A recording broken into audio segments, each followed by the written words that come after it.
오늘 제가 준비한 말씀은 내 생물과 계시록 18장 천사입니다. 먼저 말씀을 보겠습니다. 에스겔 1장 5절입니다. 그 속에서 내 생물의 형상이 나타나는데 그 모양이 이러하니 사람의 형상이라. 이 내 생물과 관련된 이미지 그림입니다. 이 내 생물과 관련된 이 그림을 보시면 수정 같은 궁창 위에 하나님 보좌가 있고 궁창 아래 내 생물과 그리고 크고 작은 박쥐들이 있습니다.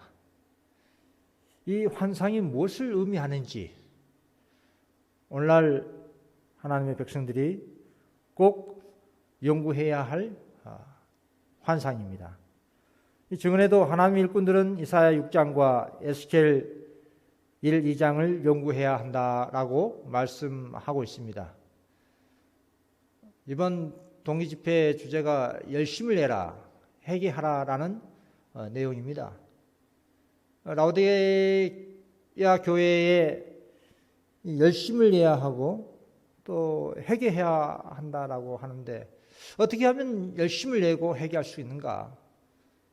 좀 역설적으로 참된 증인께서는 라오디게아 교회에 열심이 없고 회개가 없는 것을 보고 책선하고 계신 말씀인 것입니다. 100년 전에 와이프는 회개와 거듭남은 보기 드문 진기한 경험이라고 했습니다. 그런데 100년 후 지금 그 같은 경험은 오벨의 금보다 더 희소한 경험이 되고 말았습니다. 열심과 회개, 이 거듭남, 같은 놀라운 성령의 이 역사가 갈수록 부족한 이 상황에서 어떻게 하면 하나님 믿노라는 백성들이 열심을 내고 회개와 거듭남의 이 놀라운 성령의 역사의 경험을 할 수 있을지 이 말씀을 토대로 살펴보겠습니다. 예수님께서 말씀하셨어요. 영생은 유일하신 참 하나님과 그의 보내신 자 예수 그리스도를 아는 것이다. 하나님을 알면은 회개와 거듭남이 있을 수밖에 없습니다. 그리고 열성을 낼 수밖에 없습니다. 하나님을 모르기 때문에 그분의 거룩하심, 그분의 완전하심, 그분의 사랑, 그분의 품성을 모르기 때문에 열심도 회개도 거듭남도 이 같은 역사가 있을 수가 없는 것입니다. 그러나 그분의 품성과 그분의 사랑, 그분의 완전하심을 말씀을 토대로 깨달은다면 우리는 열심을 낼 수밖에 없습니다. 회개할 수밖에 없어요. 오늘 나온 이 세 명의 선지자를 통해서 말씀을 보면 그들이 어떻게 해서 깊은 회개와 그리고 사명자로서의 열심을 냈는지를 알 수가 있습니다. 먼저 내 생물의 얼굴과 특징들을 살펴보겠습니다. 에스겔 1장과 에스겔 10장은 같은 이 환상의 이 장면입니다. 계시록 4장 또한 유사한 계시의 장면인데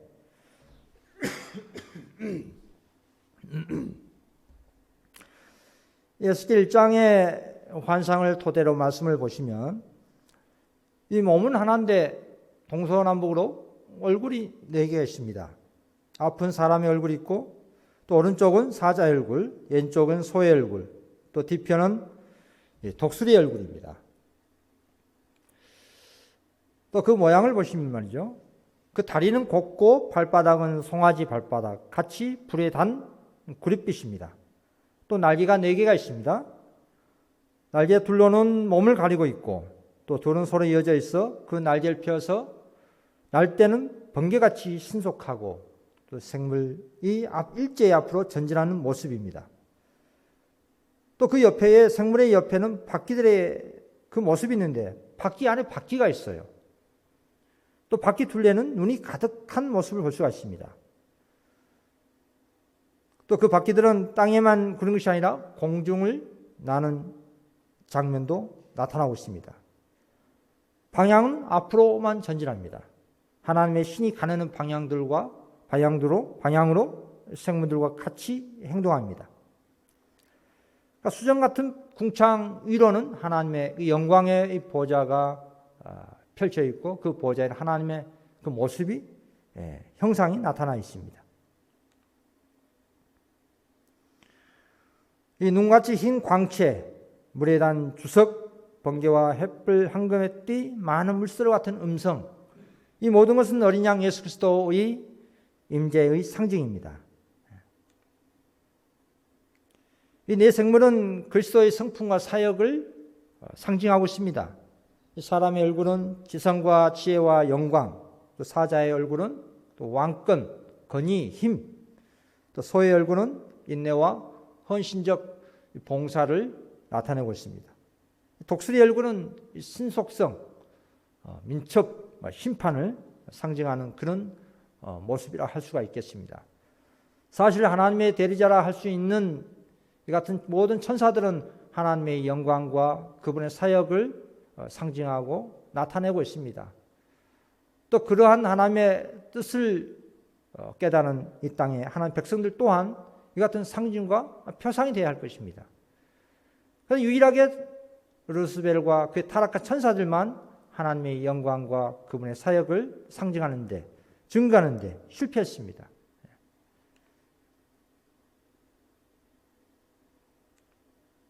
이 유대 전승에 의하면 이스라엘 12지파가 각 방향으로 3지파씩 4길을 들고 행진하는 모습을 볼 수가 있어요.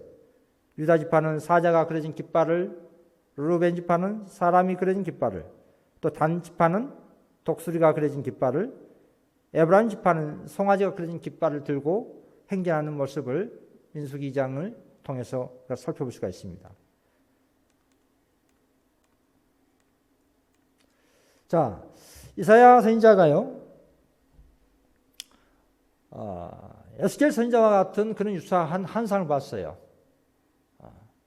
그런데 하나님께서 일꾼들에게 이 같은 계시와 환상과 이상을 주신 이유가 있습니다.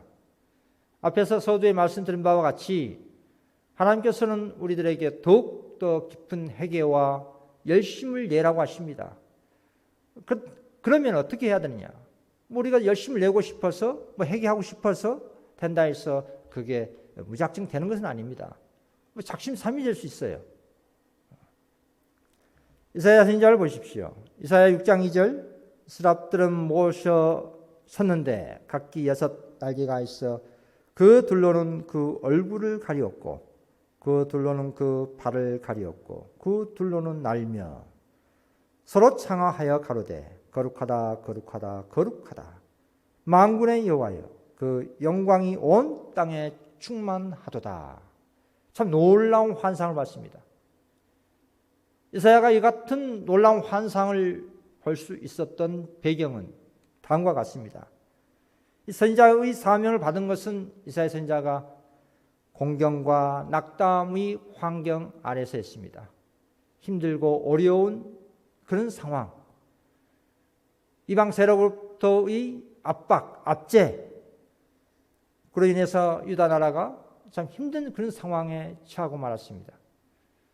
그런데 그런 어려운 상황보다도 더 마음에 의기소침하게 된 것은 백성들의 완고한 죄 때문에 그렇습니다. 이스라엘 백성들의 그 완고한 죄 때문에 그랬어요. 이스라엘의 아우는 방해 없이 우상을 숭배하도록 방치되어야 할 것인가? 이러한 고민들. 니느웨의 신들이 하늘의 하나님을 무시하고 세상을 통치할 것인가? 이런 마음들이 이사야 선지자의 마음에 가득 찼습니다. 여러분, 하나님의 뜻대로 하는 근심 걱정은 좋은 겁니다. 그것은 후회할 것이 없는 구원에 이르게 하는 회개의 길이기 때문에 그렇습니다. 세상 근심 걱정은 사망을 이루는 길이지만 하나님의 뜻대로 하는 이러한 근심 걱정은 선지자로서의 하나님 백성으로서의 아주 좋은 근심입니다. 이러한 마음으로 꽉 채우고 있었을 때 하나님께서 그에게 힘과 용기를 주기 위해서 당신을 계시하였습니다. 선지자의 발이 들어갈 수 없는 지성소 안을 들여다보게 되었다 했습니다. 높이 들린 보좌 위에 앉아 계신 하나님의 그 모습, 우리가 이사야의 그 마음에 감각되어서 한번 생각을 해보시면 좋을 것 같아요. 하나님의 그 옷자락이 성전에 가득한 그 모습, 그리고 보좌의 양편에는 스랍 천사가 날고 있었습니다. 날개가 6 달린 스랍 천사였어요. 날개 둘로는 날아다니고 또 둘로는 얼굴을 가리고 또 둘로는 발을 가리고 있었어요. 그리고 그 봉사하는 그 천사는 엄숙한 그 음성으로 거룩하다 거룩하다 거룩하다 만군의 여호와여 그 영광이 온 땅에 충만하도다 라고 찬양을 하고 있는 이 모습, 우리보다 더 나은 이 천사가, 스랍 천사가 지성소 안에서 하나님을 바라보지 못하고 그 날개로 자신의 얼굴과 팔을 가리우면서 하나님을 이렇게 찬양하고 있는 모습을 볼 때 피조 인간인 우리 입장에서는 하나님의 그 놀라운 모습을 본다면 어떻게 되겠습니까? 이사야 선지자는 환상을 통해서 봤지만 그런 상황에서도 자신이 죽을 수밖에 없다는 것을 깨달았습니다. 환상을 통해서 봤음에도 불구하고 이런 마음이 든 거예요. 하나님의 그 위대하심, 그분의 완전하심, 탁월한 거룩하심, 그 놀라운 편성과 영광을 바라봄으로 인해서 자신이 죄 많고 죽을 수밖에 없는 무가치한 존재라는 것을 깨닫게 된 겁니다. 그리고 엎드려졌습니다. 그리고 그는 이렇게 부르짖었습니다. 화로다 나여 망하게 되었도다. 나는 입술이 부정한 사람이요 입술이 부정한 백성 중에 거하면서 만군의 여호와이신 왕을 비었음이로다. 이런 깊은 회개의 심령에 한 스랍 천사가 저단에 취한 빈 숲을 그의 입술에 갖다 댔습니다. 이것이 내 입에 닿았으니 내 악이 지하여졌고 내 죄가 사여졌니라. 그리고 다음으로 하나님의 음성이 그에게 다음과 같이 말씀을 하였습니다.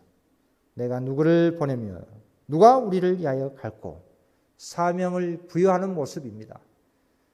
그때 이사야 선지자가 내가 여기 있나이다. 나를 보내소서. 참 놀라운 변화 아닙니까? 의기소침하고 있었던 이사야 선지자에게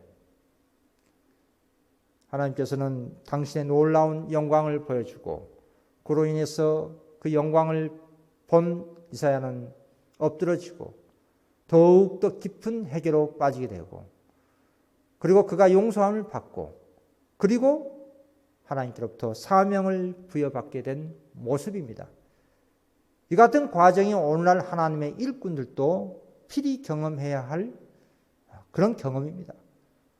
꼭 이사야 선지자와 똑같은 환상을 보지 못한다 하더라도 요한 1서 1장에 보시면은 대초에 생명의 말씀에 관하여 우리가 보고 또 듣고 자세히 보고 손으로 만진 바라 했습니다. 하나님의 진리의 말씀을 참으로 마음으로 깨우침을 받는 사람들은 하나님을 만져본 경험이 될 수가 있는 겁니다. 그럼 어떠한 마음이 들까요? 하나님의 말씀을 손으로 만져본 경험, 그분의 옷자락을 만져본 경험. 그렇다면 우리는 더욱더 깊은 회개와 더욱더 열심을 낼 수밖에 없습니다. 그게 하나님의 성령의 역사입니다. 하나님께서 하신 일입니다. 이 증언은 보십시오. 세상의 열강들이 유다를 대적한들 그것이 어떻단 말인가?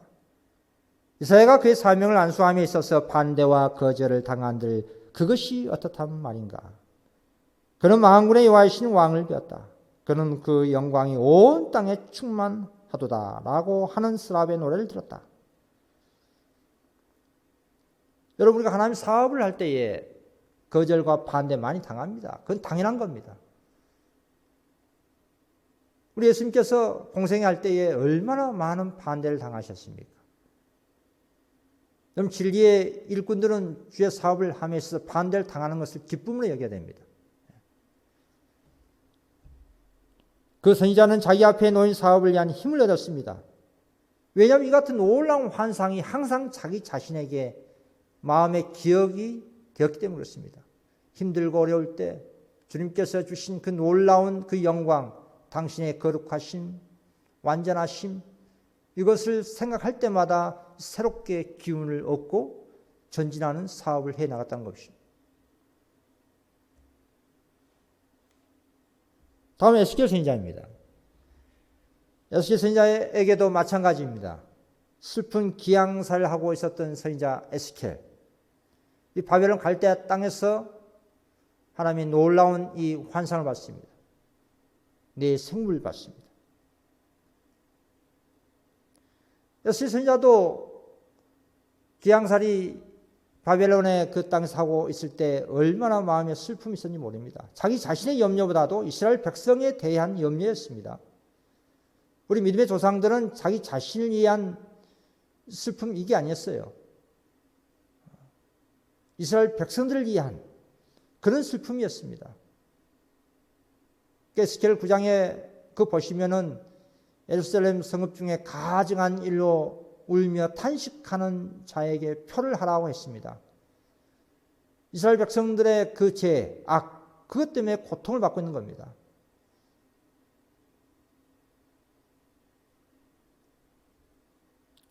그런 마음이 선지자의 마음을 압박하고 있는 상황에서 이 놀라운 생물의 환상을 보게 되던 겁니다. 한때 사람으로 가득 찼던 도시가 이제는 거민들이 없었고요. 그 도시의 성벽 안에는 환희와 음성과 그리고 찬양의 노래가 사라졌습니다. 항폐화된 거예요. 바벨론에 의해서 완전히 짓밟힌 그 예루살렘, 그 모습을 볼 때, 생각할 때 참으로 마음이 괴로웠습니다. 의기소침했습니다.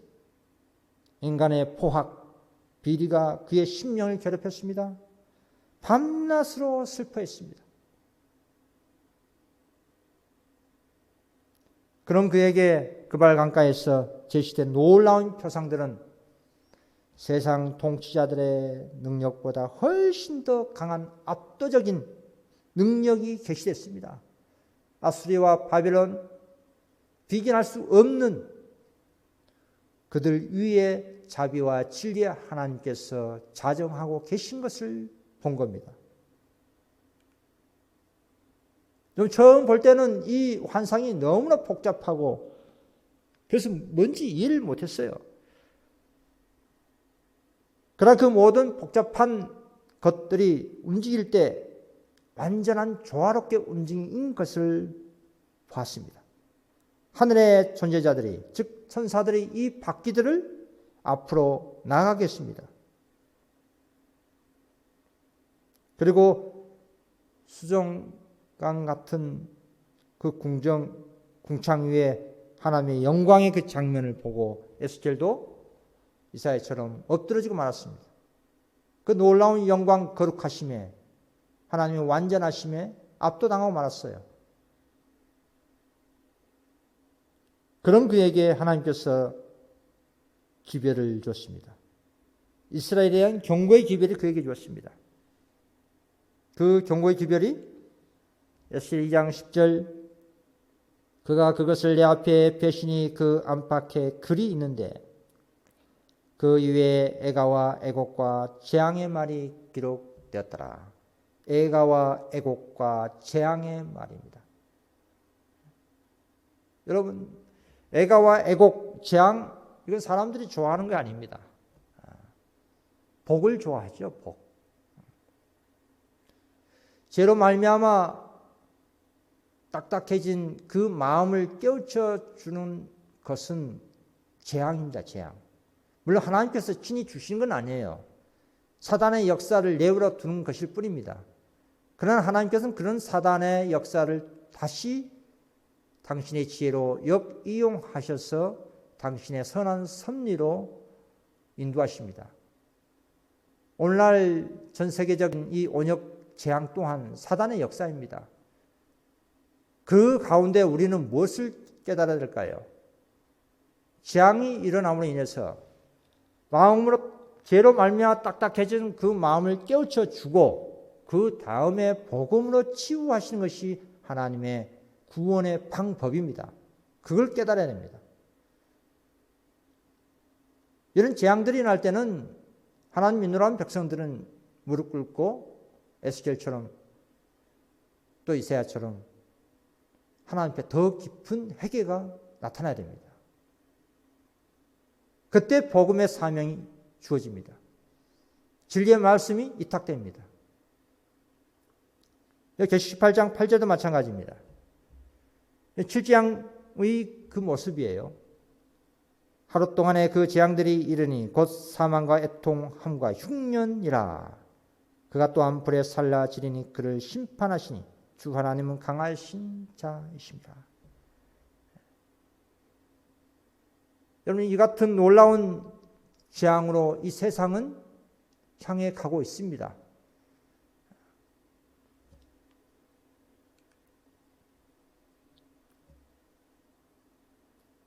이 선지자에게 그처럼 복잡한 것처럼 보인 바퀴 모양의 혼잡은 무한한 손길의 지도 아래 있었습니다. 그리고 이 바퀴들을 움직이고 지도하신 것으로 계시된 하나님의 영이 혼잡한 가운데서 조화를 가져왔어요. 이 바퀴들은 사실 이 세상입니다. 세상. 크고 작은 나라, 여러 나라 족속 방언 백성들. 여러 나라 족속 방언 백성들 각자의 특성이 있어요. 크고 작은 나라들, 또 기후 조건도 다르고 언어도 인종도 성향 개성 다 다릅니다. 또 사건도 별의별 사건 각 나라마다 일어납니다. 나라와 나라, 민족이 민족, 난리와 난리, 소문이 소문. 많은 일들이 일어나기 때문에 복잡해질 수밖에 없어요. 이 세상에는. 우리 눈에 보일 때는 세상이 온통 혼잡하고 카오스 상태입니다. 물론 그건 사단의 역사예요. 왜 그렇게 복잡하게 하느냐? 하나님께서 그렇게 하신 거 아니에요. 사단이 그렇게 합니다. 왜 그렇게 할까요? 그것은 영적인 분별력을 상실시키기 위해서 한 사단의 책략입니다.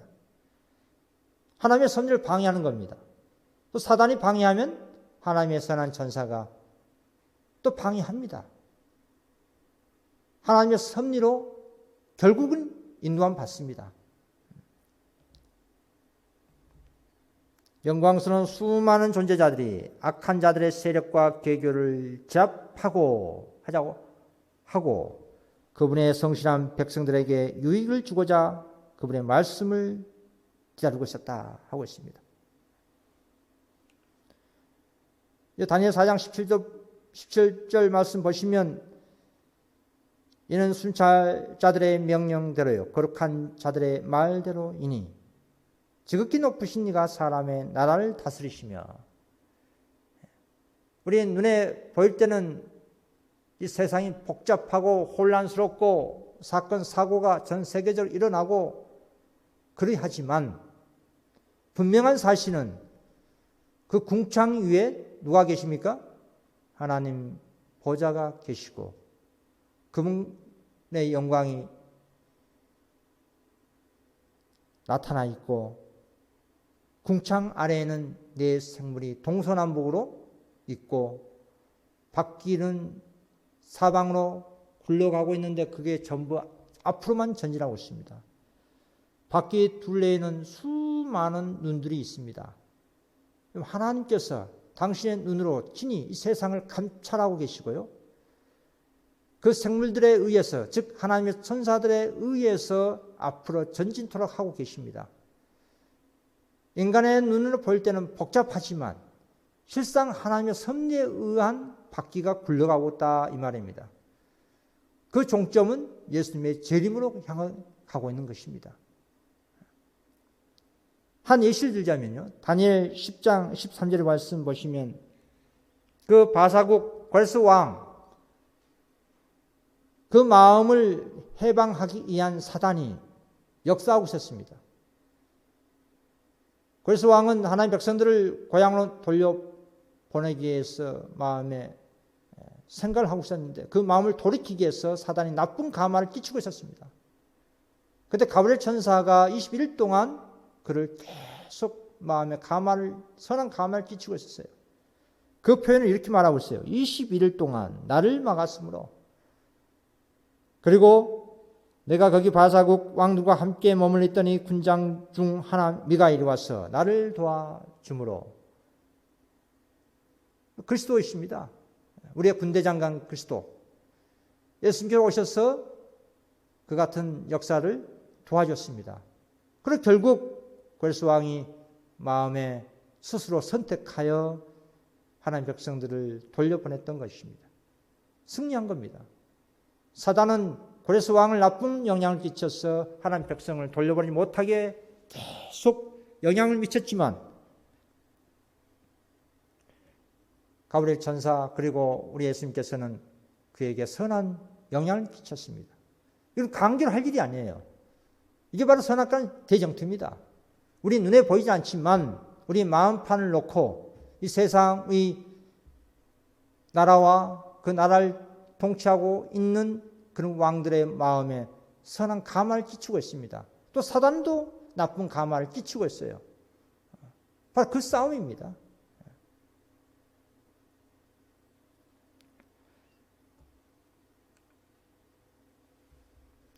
하나님이 정하시거나 허락하시거나 혹은 개입하시거나 간에 인간 사건의 복잡한 연극도 하나님의 지배 아래에 있다 했습니다. 통치 목적이 각 시대를 통해 작용하고 있음을 나타내고 있습니다. 우리 증언의 하단에 보시면은 인간 세계에 일어나는 복잡한 사건들도 하나님의 지배 아래에 있는 것이다. 당신의 목적을 성취하기 위하여 모든 것을 지배하고 계신다 했습니다.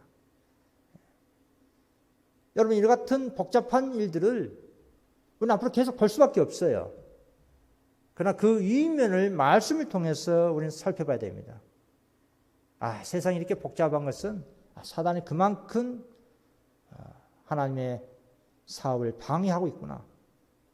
또 우리의 선한 천사들도 그런 사단의 하는 일을 방해하고 하나님의 뜻을 이어서 진행하고 있다는 것을 말씀을 통해서 볼 수가 있습니다. 다음 요한입니다.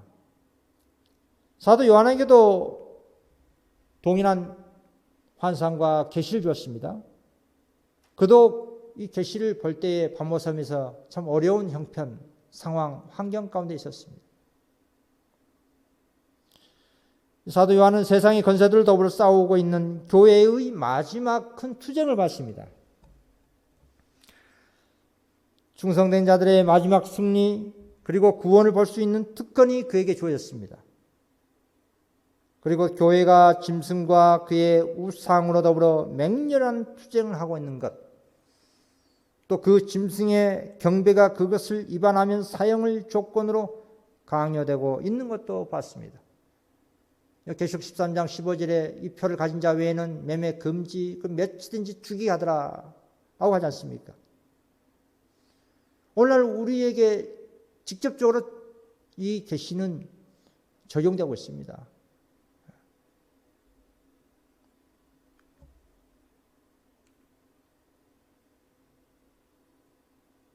이 교훈들은 우리의 유익을 위해 주어졌다 했습니다. 날과 날이 소문을 듣겠으며 민족이 민족을 나라가 나라를 대적하고 또 천재지변들이, 그런 이것들은 재난의 시작이지만 마지막 이때의 1844년 이후에 일어나는 이런 현상들은 더욱더 직접적으로 이 예언의 징조들이 작용되고 또 신속하게 예수님의 재림을 앞당기는 요소가 될 것입니다. 마지막 때에 일어나고 있기 때문에 그렇습니다.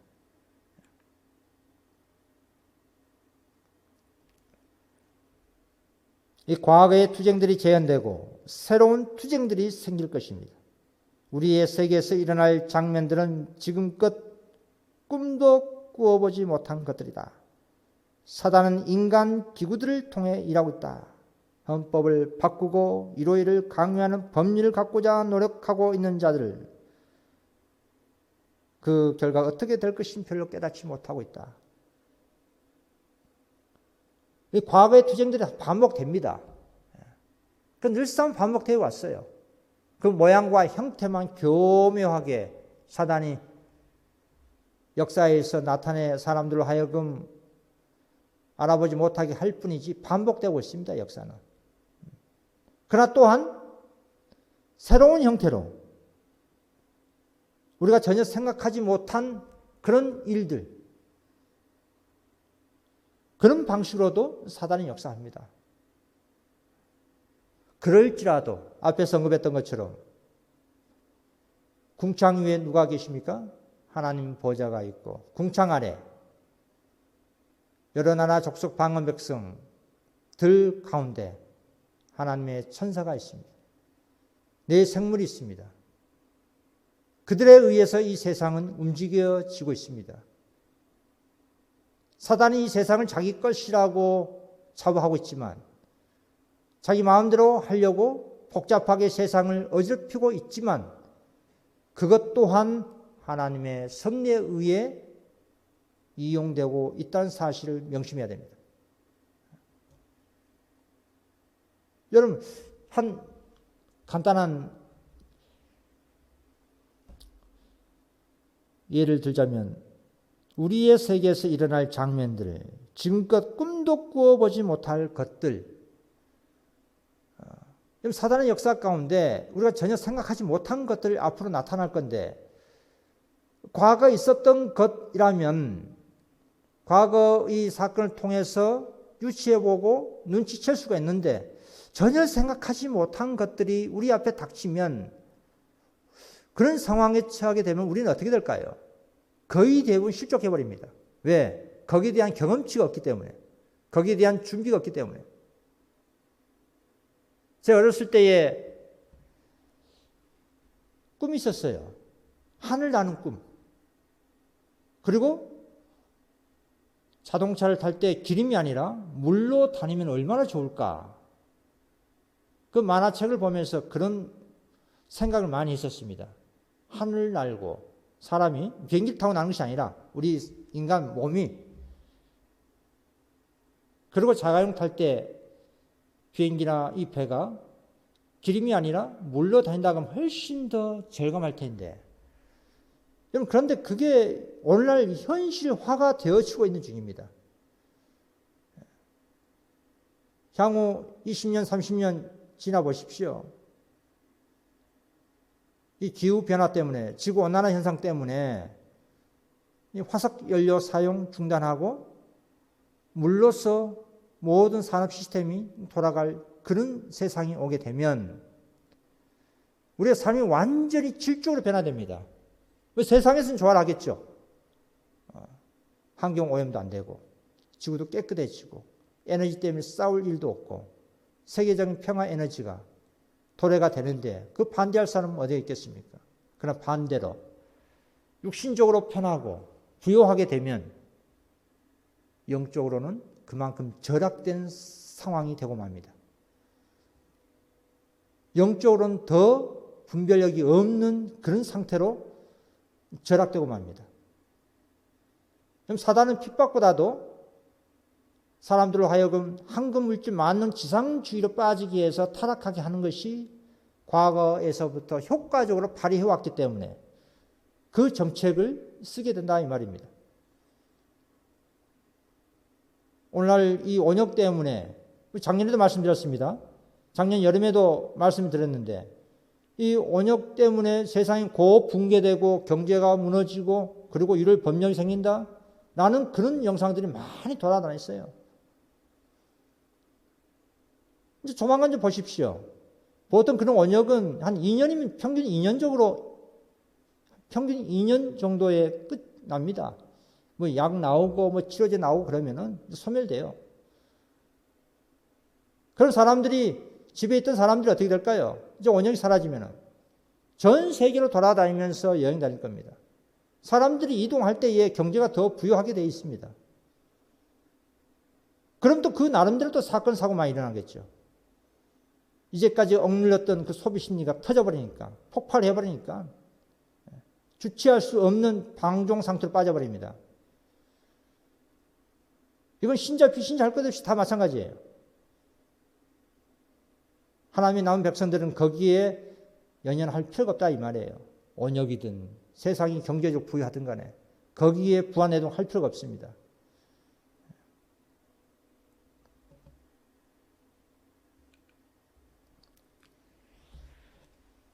하나님의 종들은 이 큰 비상사태에서 그들 자신을 의지하지 말아야 한다.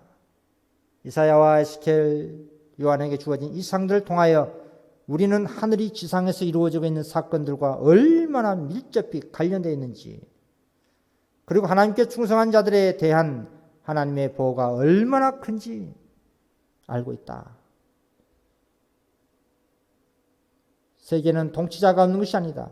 다가오는 사건들의 프로그램은 주님의 손에 쥐어져 있다. 당신의 교회에 대한 관심은 물론이고 이 세상 나라의 운명까지 우리 주님께서 친히 책임지고 계신다고 하고 있습니다. 그럼 이사야, 에스겔, 요한에게 주어진 이상들은 다 오늘날 이 라오디게아 교회 시대의 일꾼들에게 주어진 그런 이상들입니다.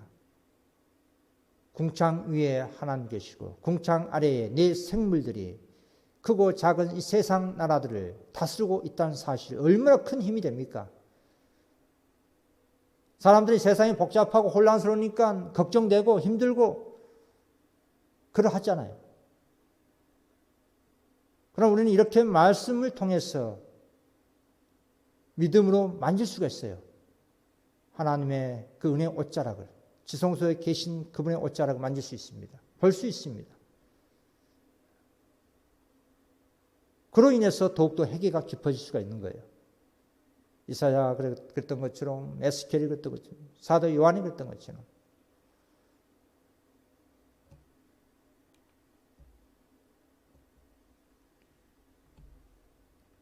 그래서 우리는 하나님을 신뢰하고 그분을 믿고 앞으로 더욱더 전진해야 할 필요가 있는 겁니다.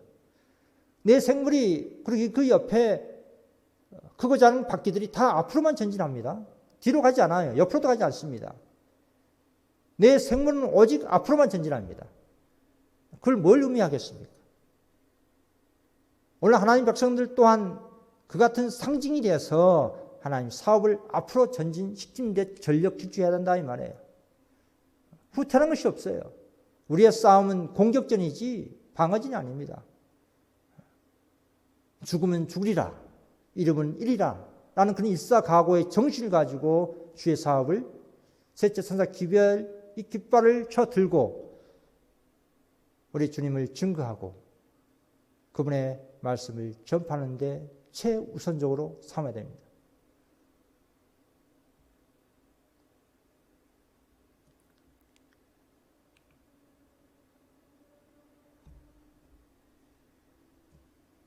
그 증언을 또 하나 보겠습니다. 에스겔 이상에서 하나님께서는 당신의 손을 스랍의 날개아래에 두고 계셨다. 이것은 당신의 종들에게 그들을 성공하게 하는 것은 하나님의 능력이라는 사실을 가르쳐준다. 만일 그들이 불의를 버리고 마음과 생애가 순결해진다면 그분께서는 그들과 함께 일하실 것이다 라고 하고 있습니다.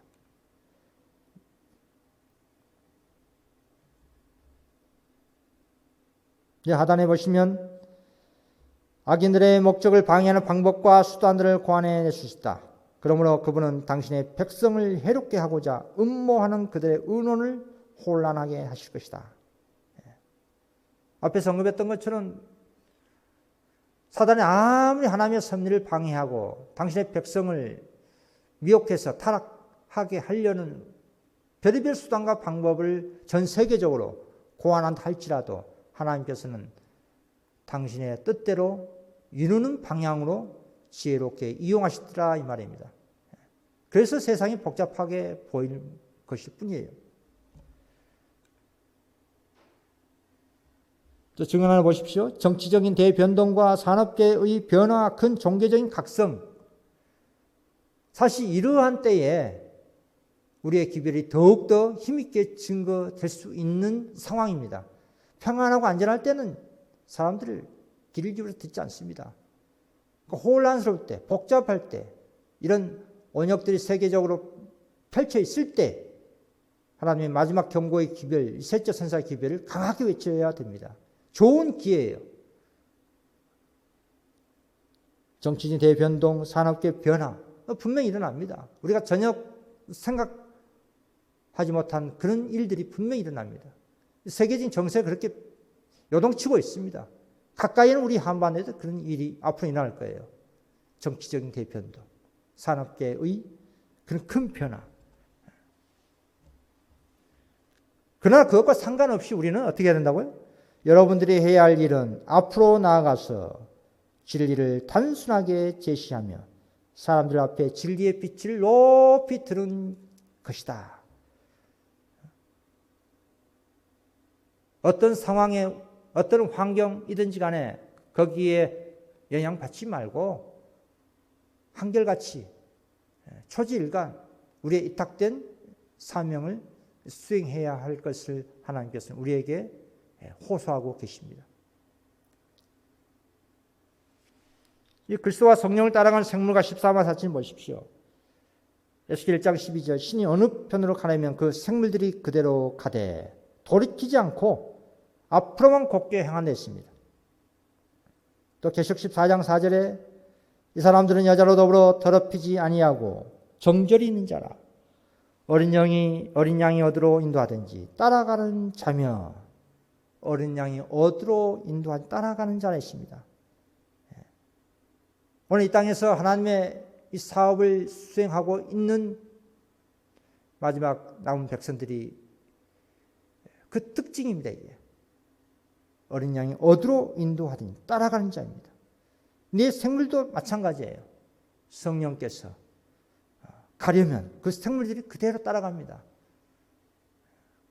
이 천사들이 하는 일이 이거예요. 하나님의 일꾼들이 하는 일이 이것입니다. 예수님을 따라가야지. 성령을 따라가야지. 예수님을 인도해서는 안 되죠. 우리가 성령 부릴 수가 없습니다. 우리는 부림 당한 자들이야죠.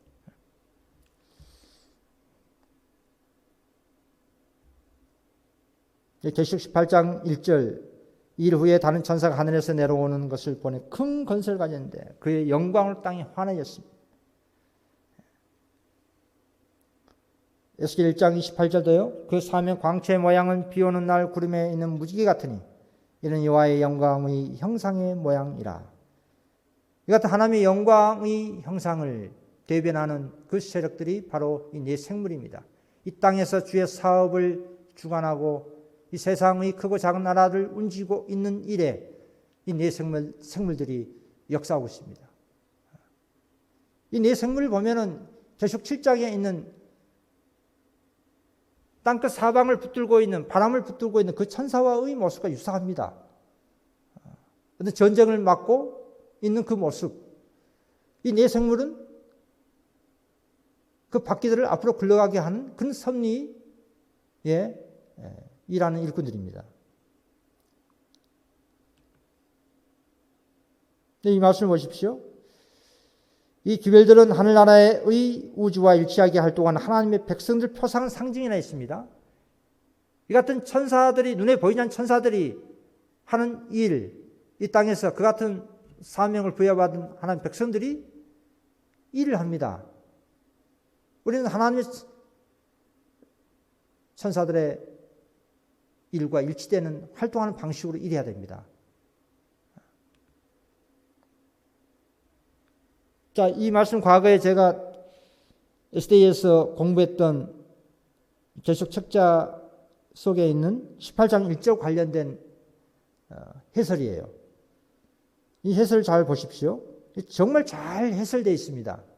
예능신의 일치된 그 해석법이에요. 앞에서 읽었던 그 내용과 동일한 말씀입니다. 셋째 천사와 연합하는 천사이며 28장 1절 천사를 말하는 겁니다.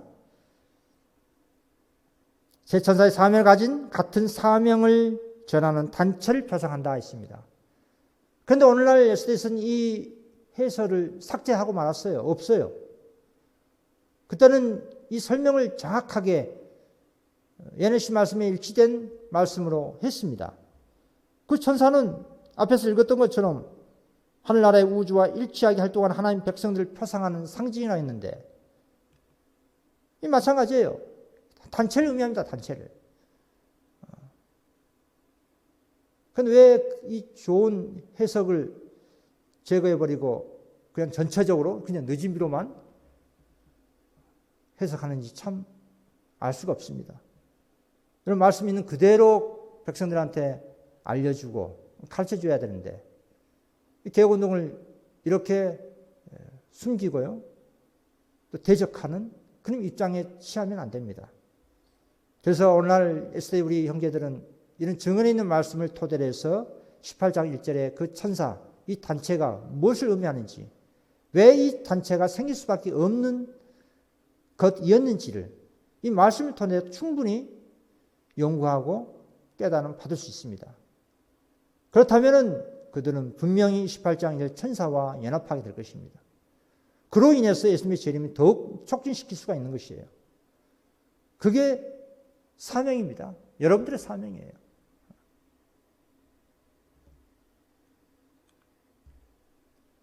또 보십시오. 후에 나는 한 권세 있는 다른 천사가 셋째 천사와 함께 그 기별의 능력과 힘을 더하기 위하여 세상으로 내려가는 명령을 받은 걸 봤다. 자, 중간에요. 그 천사가 큰 영광과 능력을 받아 땅으로 내려오자 세상은 그 영광으로 환하였다. 그 천사의 이런 셋째 천사의 기별이 큰 소리로 외쳐질 때 즉시 연합하는 것이다. 여러분 이 자리에 계신 또 이 말씀을 듣고 있는 개운동 교우분은 이 경험을 하신 분들입니다. 앞으로 현저하게 이 말씀이 성취될 것을 우리는 기대합니다. 우리가 경험했기 때문에 이 같은 연합된 모습은 더 분명하게 적나라하게 전 세계적으로 더 확대해서 증거될 것입니다. 그 힘있는 천사를 돕기 위해서 하늘에서 많은 천사가 내려왔습니다. 이 말씀을 잘 또 이해를 해야 합니다. 군소 독립단체에서는 이 말씀을 토대로 해서 뭐 다섯째 천사, 여섯째 천사, 일곱 천사 어떤 단체로 오인하는 경우가 많아요. 수많은 이 천사들이 내려왔는데 단수로 내려온 천사 같으면 한 단체로 상징하고 표상할 수 있겠지만 수많은 하늘에서 많은 천사가 내려왔어요. 28장 1절에 있는 이 천사와 연합하기 위해서 내려온 거예요. 그러니까 이 상황은 어떤 상황이냐면은 향후 이를 준 법령 때 바빌론 가운데 있는 신실한 하나님 백성들이 셋째 천사 기별의 큰 소리 외침을 듣고 나와서 이 18장 1절 천사와 연합하는 모습입니다. 그 상황적 묘사인 것입니다. 이 비슷한 상황이 있었어요. 과거 1844년에 재림운동 때 있었습니다.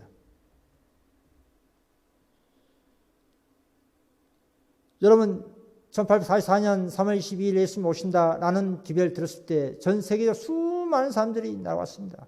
그때도 동일하게 수많은 천사들이 내려왔다고 했어요. 여기 보시면 중간에 나는 수많은 천사들이 바벨론이 무너졌다고 외친 자들과 합세하는 것을 봤는데 이 소리는 다시 보라 신랑 이로다 맞으러 나오라는 외침과 연합하였다.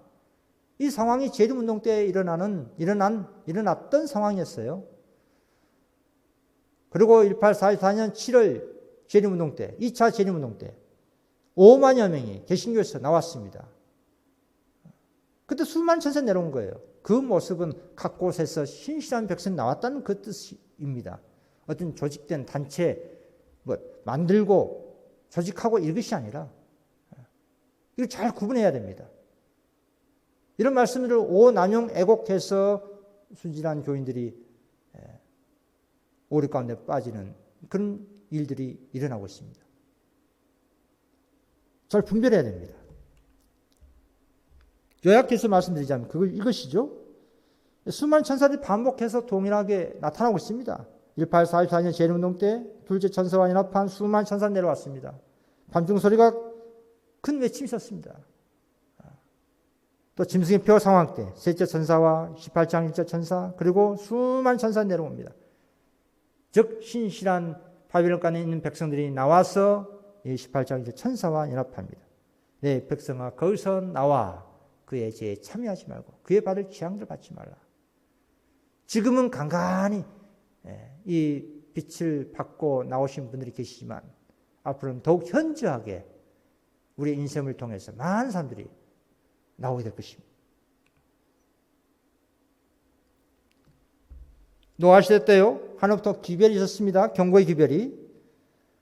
그 기별치 않은 태도 여부에 따라서 구원이 좌우됐습니다. 경고를 거절함으로 인해서 하나님 성령께서 죄 많은 인류에 떠났습니다. 그리고 결국 홍수로 멸망을 당했습니다. 아브라함 당시도 마찬가지였습니다. 소돔의 흉악한 주민들 더 이상 가난하지 않을 때 롯과 그 아내 두 딸 외에는 모든 사람이 그 소수만 빼놓고 소돔이 멸망하고 말았어요. 하늘의 불비로 의해서. 예수님 당시도 마찬가지입니다. 유대인들은 예수님을 직접적으로 거절하고 말았어요. 이게 로마 세력과 연합해서 예수님을 십자가에 죽게 만들었습니다. 결국 보라 너희 집이 황폐하여 버림바 되리라. 이런 역사는 앞으로도 반복됩니다. 셋째 천사 기별을 대하는 태도 여부에 따라서 모든 영혼들 운명이 결정됩니다. 그럼 가장 힘센 천사의 사명 보십시오. 계시록 7장 2절 또 봄에 다른 천사가 살아계신 하나님의 인을 가지고 내려온 장면. 7장 3절에 계시록 7장 3절에 가로되 우리가 우리 하나님의 종들의 이마에 인치기까지 땅이나 바다나 나무나 해하지 말라 하더라. 우리 하나님의 종들의 이마에 인치기까지 땅끝 사방 바람을 붙들고 있는 네 천사에게 명령할 권세를 가지고 있습니다. 인친 천사는 셋째 천사입니다. 여기서 우리가 누구일까요? 이 사회에 참여하는 성부, 성자, 성령, 그리고 천사, 그리고 그 천사 사업을 위탁받은 이 땅의 하나님 몸된 교회 18장 1절 개혁운동입니다. 천사들 중에서 가장 힘이 센 이 천사는 그 손에 살아계신 하나님의 인을 가지고 있다 했습니다. 사방의 바람을 붙잡고 있으라고 내 천사에게 명령할 권세를 가졌던 것은 최고로 높은 이 천사의 목소리다. 참 얼마나 두려운 이 계시입니까? 오늘날 우리에게 직접적으로 이 말씀이 적용되고 있는 거예요. 우리가 이 인친 사업을 하고 있는 거 아닙니까? 이 증언 보십시오. 일 후에 다른 천사가 하늘에서 내려온 것을 보니 큰 권세를 가졌는데 그의 영광으로 땅이 환희더라. 그 18장 1절부터 5절까지 이 혼합된 기별을 어떤 천사가요? 18장 1절에 있는 이 천사가, 이 힘센 천사가 지구 역사 마지막 날에 이 모든 기별들이 하나로 혼합되어 백성들에게 전하여지게 될 것이다. 어떤 천사가요? 이처럼 그의 영광은 온 땅을 환하게 할 다른 천사에 의해서. 제가 왜 이 말씀을 특별히 강조하냐면은 어떤 분이 그렇습니다. 개혁운동은 무너졌다 큰 성 바벨론 그것만 외치고 자기들은 곡식들을 모으는 그런 역할을 한다. 이상한 논리로. 여러분 그것은 뭐 말도 안 되는 소리죠. 이 말씀을 토대로 보면은 그 진리, 그 기별을 깨달았다 하면 그러한 사람이, 그러한 단체가 이 일을 하는 거예요. 구분이 어디가 있습니까? 구분이. 당신들은 이것만 하고 우리는 이건 한다. 그런 있을 수가 없죠. 이 증언의 말씀 보시면 그대로 믿으면 됩니다. 이처럼 그의 영광으로 온 땅을 환하게 한 다른 천사에 의해서 이 지구 역사의 마지막 날에 이 모든 기별들이 하나로 혼합되어 백성들에게 전하여지게 될 것이라고 하고 있지 않습니까? 18장 1절부터 5절까지 세 천사 기별 다 들어가 있고 밤중 소리가 다 들어가 있습니다. 내 백성아 거기서 나와 그 죄에 참여하지 말고 그에 받을 재앙을 받지 말라는 이 기별까지, 이 마지막 기별까지 혼합된 기별이 다 함께 18장 1절 천사에 의해서 외쳐지고 있지 않습니까? 마지막입니다. 재림 신도라고 공언하는 여러 다른 종파들이 각각 부분적인 진리를 가지고 있습니다. 그러나 전체적인 진리는 하나님께서는 당신의 날을 위하여 준비하고 있는 그의 자녀들에게 주셨다. 그는 또 다른 종파들이 알지도 못하고 이해하지도 못할 진리를 그들에게 주셨다 하고 있습니다. 그럼 재림 신도라고 하는 종파들이 얼마나 많이 있습니까?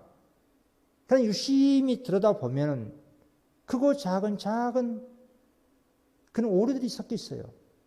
셋째 천사 기별을 믿노라고 하는 그런 단체에서도 오류가 있어요. 성령을 부인한 자도 있고, 하나님께서 배우자가 살아있는데 재혼을 허락했다라는 이상한 바벨론 교리를 믿고 있는 단체도 있고요. 큰 단체에서 아예 허용을 한 단체도 있습니다. 그리고 14만 4천을 실수, 상징, 같이 믿는 단체도 있고, 또 수시로 날짜를 정하는 그런 단체도 있고, 셋째 천사 기별을 믿노라고 하면서 그래요. 그러나 전체적인 진리는 하나님께서 당신의 날을 위하여 준비하고 있는 그의 자녀들에게 주셨다고 하고 있습니다. 하나님 만든 교회는 하나입니다. 또 다른 종파들 알지도 못하고 이해하지도 못할 그 전체적인 온전한 진리를 당신의 백성들에게 주셨다는 얘기예요. 99% 진리와 1% 오류가 섞여 있으면 그것은 완벽한 오류이지 진리가 아니에요. 잘 분별해야 됩니다. 오늘 이 네 생물과 또 18장 1절에 나타난 이 힘센 천사의 사명 잘 이해하시고 연구하셔서 깨달아 예수님을 맞이하는데 함께 힘을 합치기를 간절히 바라면서 말씀 여기서 줄이도록 하겠습니다. 감사합니다. 하늘에 계신 우리 아버지, 주님의 사랑과 은혜로 말미암아 이렇게 저희들이 호흡하고 생명 주심을 인하여 감사합니다. 속절없이 망할 수밖에 없는 죄인들에게 당신의 놀라운 의를 우리에게 전가해 주시고 또 나누어 주셔서 그 의로 말미암아 살게 해 주심을 인하여 감사합니다. 우리에게 탁된 이 놀라운 주의 사업을 더욱 믿음으로 전진토록 축복하여 주시고 저희들 통하여 당신께서 온전히 이루실 것을 믿고 구원 사업에 있어서 더욱 열심을 내고 회개와 거듭남으로 성령의 역사가 나타나는 주님의 아름다운 백성이 되도록 축복하여 주시옵소서. 믿고 감사드리오며 예수님 이름으로 간절히 기도드리옵나이다. 아멘.